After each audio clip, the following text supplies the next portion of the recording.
Hello viewers, and welcome to my YouTube channel. Okay, today's news. Trucks carrying humanitarian aid into Gaza have begun moving ashore after arriving through the floating pier built by the U.S. military. According to the U.S. Central Command, the pier was anchored to a beach in Gaza on Thursday and will be used to funnel aid from various countries into the besieged strip. With most border crossings to the enclave closed and a catastrophic humanitarian disaster unfolding inside. No U.S. troops went ashore in Gaza. According to CENTCOM, the goal is to get about 500 tons of humanitarian assistance into Gaza through the pier daily.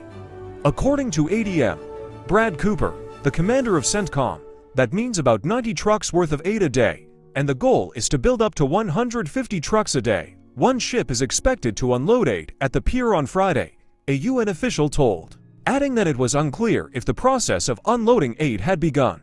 The aid will go to the northern part of Gaza on one day and to the south on the next.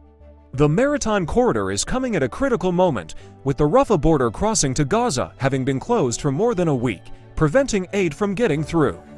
That crossing was the only one between Gaza and Egypt, with all other border points in the strip controlled by Israel.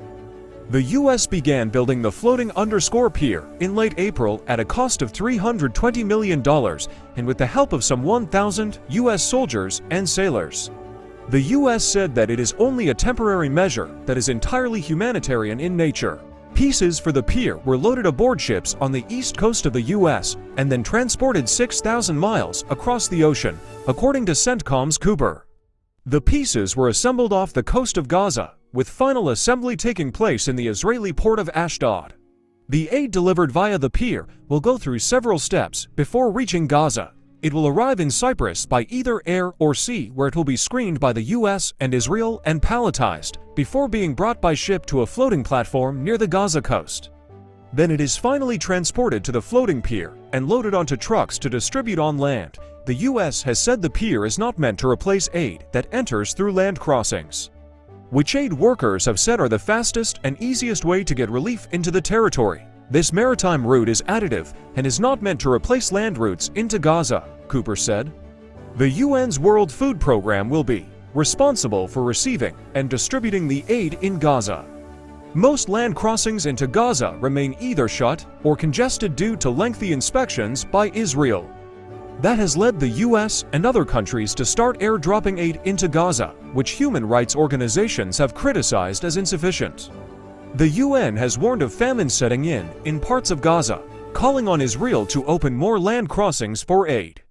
Today, only the Israeli-controlled Kerem Shalom crossing and the Western Erez crossing in northern Gaza are open. Although the amount of aid trickling through them is nowhere close to what Gaza needs, the UN's World Food Program, however, says that since May 6th, when Israel launched its Rafah operation, the organization has been unable to access and receive aid from the Kerem Shalom crossing. The Rafah crossing with Egypt, the entry point for nearly a quarter of all aid into Gaza, was also closed last week after Israel seized it as part of a ground offensive into the city, and is yet to reopen. The U.S. State Department has said that not nearly enough trucks are getting into Gaza. Aid distribution is almost impossible with no regular fuel imports, unstable telecommunication, and ongoing fighting.